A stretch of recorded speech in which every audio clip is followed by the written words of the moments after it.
বেকারত্ব বেড়ে যাচ্ছে, অর্থনীতির এখন ভঙ্গুর অবস্থা।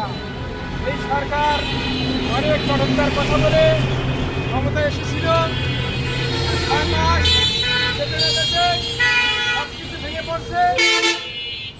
আজকে প্রশাসনের দুর্নীতি বেড়ে গেছে, টাকা পাচার বেড়ে গেছে। প্রতিদিন আমরা খুন ধর্ষণের খবর পাচ্ছি। আইন শৃঙ্খলা বাহিনী, এই পুলিশ বিশেষ করে কোনো কাজ করে না।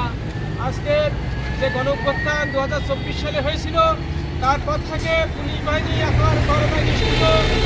আজকের পথে ঘাটে ছিনতাই, চাঁদাবাজি, ধর্ষণ, বলাৎকার একটা নিত্যনৈমিত্তিক ঘটনা।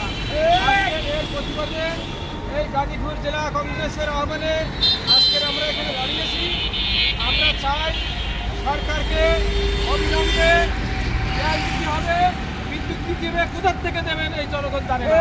আপনার এনিহাও জনগণকে এই যে আজকের যে বিপর্যস্ত অবস্থা থেকে উত্তরণের জন্য যা যা করণীয় আপনারা প্রতিদ্রুত করবেন, নইলে আপনাদের বিরুদ্ধে জনগণ আন্দোলন করে চলবে। আজকে গাজীপুর থেকে আমরা এই আন্দোলন শুরু করলাম।